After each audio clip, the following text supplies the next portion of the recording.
सबसे पहले तो शलभमणि त्रिपाठी, मेरा सवाल आपसे है, ये जो विनय कटियार कह रहे हैं इसे क्या माना जाए? बीजेपी का इस पर क्या टेक है?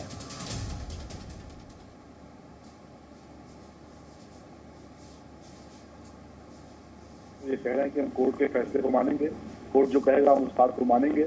उनका अपना कहने का अधिकार है। हिंदू पक्ष हिंदू होने के नाते उनका ये विश्वास है कि वहाँ पर मंदिर है, वहाँ पर शिवलिंग है, शिवलिंग को नुकसान पहुंचाने का प्रयास हुआ। और ये बात तो ऑनरेबल सुप्रीम कोर्ट के समक्ष भी जा चुकी है कि जो चीज वहाँ से मिली है वो शिवलिंग ही है। उसके बाद वहाँ पर सुरक्षा बढ़ाई गई, वहाँ पर तमाम सारे इंतजाम किए गए। तो ऐसे में ये हर किसी का अपना अपना अधिकार है बोलने का, हर व्यक्ति की अपनी अभिव्यक्ति की आजादी है। विनय कटियार साहब जो कह रहे हैं उनका अपना भी मत है, उनकी बातों में भी कहीं कहीं दम है। उनका ये मानना है कि नहीं वहाँ पर मंदिर है, बहुत सालों से लोग सुनते आए हैं, बहुत सारे प्रमाण है, तो उसको लेकर अपनी बात रख रहे हैं आपके बीच में।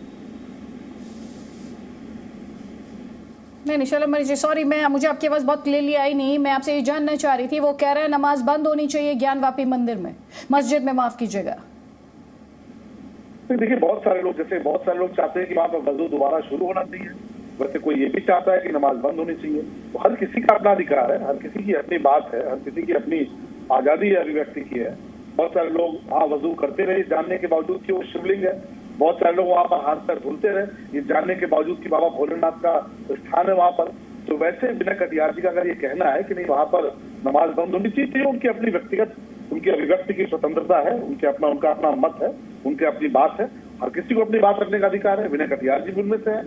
अगर कोई ये कह रहा है कि नहीं वजू वहाँ दोबारा शुरू होनी चाहिए, तब जबकि कोर्ट ने उसे रोक लगा रखी है, कोर्ट ने कहा नहीं वहाँ पर वजू नहीं होगी, तो अगर कोई ये कह सकता है कि नहीं वहाँ पर वजू खाना होना चाहिए, वजू दोबारा होनी चाहिए, हाथ पैर दोबारा धुलने चाहिए, तो विनय कटियार साहब अगर ये कह रहे हैं कि नहीं वहाँ पर नमाज बंद होनी चाहिए, तो हर किसी को अपनी बात रखनी नहीं, वो दो बातें कह रहे हैं। वो कह रहे हैं नमाज पर रोक होनी चाहिए शलभमणि त्रिपाठी, और दूसरी बात वो ये कह रहे हैं कि वजू खाने में वो शिवलिंग से, जो हिंदू पक्ष जिसे शिवलिंग बता रहा है उससे छेड़छाड़ की बात वो कर रहे हैं, उस पर प्रहार की बात वो कर रहे हैं। तो अगर वो ये वजू खाने में ये आरोप अगर वो लगा रहे, तो सवाल तो प्रशासन से हुआ ना, क्योंकि वजू खाना तो प्रशासन के पास है। अब जो नमाज के लिए वजू की व्यवस्था है वो तो वैकल्पिक की गई है। मैंने कहा ना कि वो जो बात उन्होंने कही वो कोर्ट के समक्ष भी रखी गई थी। अगर आपको याद हो तो कोर्ट के समक्ष भी ये कहा गया था कि वहाँ पे जो शिवलिंग मिला है उसको नुकसान पहुंच सकता है, वहाँ पर छेड़छाड़ हो सकती है, वहाँ पर उसके साथ किसी तरह की अभद्र चीज हो सकती है, इसलिए सर तभी तो प्रशासन को इंस्ट्रक्शंस दिए गए ना सर। हाँ, इसीलिए प्रशासन ने अपना काम किया, तभी जाकर सर्वे हो पाया। प्रशासन ने अपना काम किया तभी जाके सुप्रीम कोर्ट और लोग। हाँ, तो अगर आज अगर विनय कटियार सवाल पूछ रहे हैं तो फिर वो प्रशासन से सवाल है सर। आज अगर वो सवाल पूछ रहे हैं तो फिर वो प्रशासन से सवाल है। तो विनय कटियार जी ने कोई ऐसी बात नहीं कही जो मुझे लगता है कि प्रशासन को उन्होंने सवाल खड़ी की है। उन्होंने जो बात कही वो आपको भी पता है, उन्होंने जो कहा बहुत स्पष्ट तौर पे कहा, उनकी अभिव्यक्ति की आजादी है। बहुत सारे लोग उसको मानते हैं कि वो मस्जिद थी, बहुत सारे लोग मानते हैं कि मंदिर। सर इसकी सिंपल सी बात है, वजू खाने की सुरक्षा अगर प्रशासन के पास है, वजू खाने की सुरक्षा अगर प्रशासन के पास है, और आज वो ये आरोप लगा रहा है कि ऐसा करने की कोशिश की जा रही है, साजिश की जा रही है, तो फिर सीधे तौर पर सवाल किससे होगा शलभमणि त्रिपाठी? ये आप और मैं दोनों जानते हैं, और इसलिए वो सवाल मैं आपसे पूछ रही हूँ। सैयद असीम वकार सर, अब मैं दूसरे पैनलिस्ट का भी एक कॉमेंट लूंगी सर, प्लीज। सैयद असीम वकार, ये बयानबाजी थम नहीं रही है।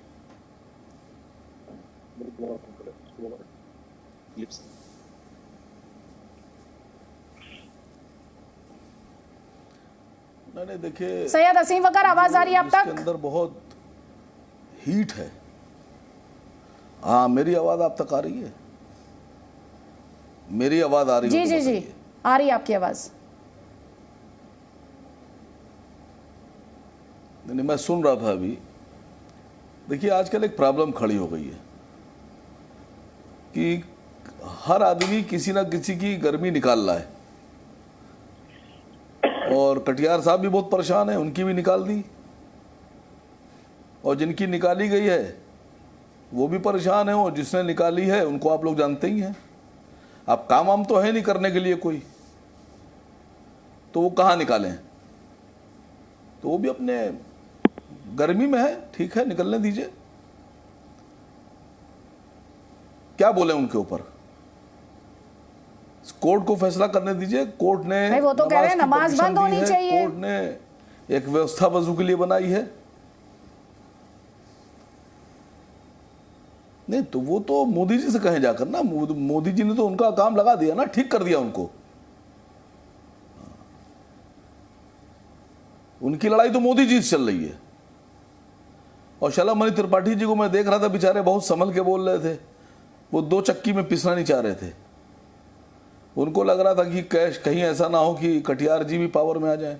आएंगे नहीं सर, परेशान ना होइए आप। उनकी भी निकल गई, पूरी ठीक से निकल गई उनकी। तो उनकी लड़ाई तो मोदी जी से है और योगी जी से है। नहीं, लेकिन आप उनसे क्या कहेंगे? तो उनकी लड़ाई तो मामला उनसे कोर्ट में है, जो उनसे कह रही हूं, मैं आपसे भी कह रही हूँ, मामला कोर्ट में है। अरे मस्जिद थी, मस्जिद है, कयामत तक रहेगी। कोर्ट में मामला है, तो इस तरह के स्टेटमेंट तो आपकी तरफ से आते हैं ना सर। ये लोग नहीं मामला, अरे तो आप अपनी बताइए ना। नहीं मैडम, मामला तो कोर्ट में 92 में भी था। अच्छा, आप दिल से बताइए क्या होना चाहिए। आज हम आपकी सुनेंगे, आप क्या चाहती हैं। देश सुनना चाह रहा है आपकी। आप अभी तक तो हमारी सुनती थी, अब आज हम लोग आपकी सुनेंगे। आप क्या चाहती हैं? सर मैं तो अपने सवालों के जवाब चाहती हूँ जो जनता के सवाल हैं। और ना मैं जज हूँ, सुनिएगा ध्यान से सुनिएगा।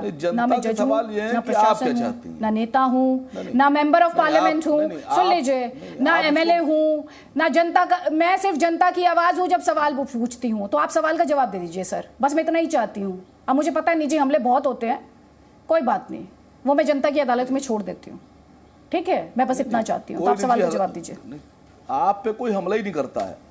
आप जबरदस्ती सबसे कहा करती है मुझ पे हमला करो, मुझ पे हमला क्यों कर रहे हो, मुझ पे हमला करो, सबसे कहती रहती। कोई हमला नहीं करता। मैं तो आपका सम्मान कर रहा हूँ। देश को बताइए, देश पूछना चाह रहा है, आप उसको क्या मानती हैं? शिवलिंग मानती हैं, वजूखाना मानती हैं? आपके हिसाब से मुसलमान खराब कौम है? आपके हिसाब से क्या होना चाहिए? आप मेरे सम्मान की चिंता मत कीजिए सैयद असीम बकार। आप नफरत करते हैं। नहीं सैयद असीम बकार, ना आप मेरे सम्मान की चिंता कीजिए, ना आप मेरी मर्जी की चिंता कीजिए।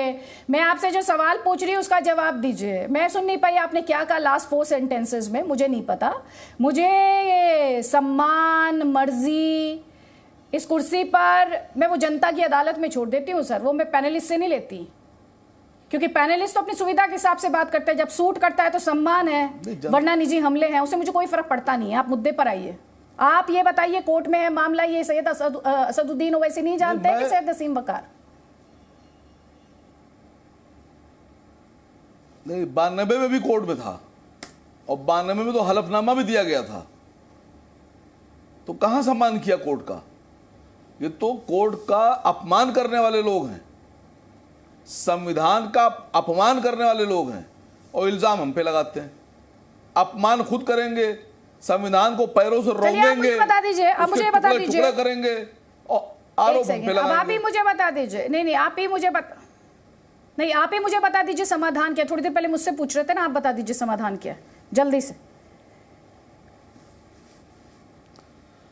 समाधान ये है कि कम से कम 10 दिन कसम खाइए भारत माता की आप, कि 10 दिन 15 दिन तक लगातार आप सिर्फ देश में जो विकास खत्म हो गया उस पर बहस करेंगी, जो महंगाई बढ़ गई है, 300 की गैस 1000 में हो गई, उस पर बहस करेंगी।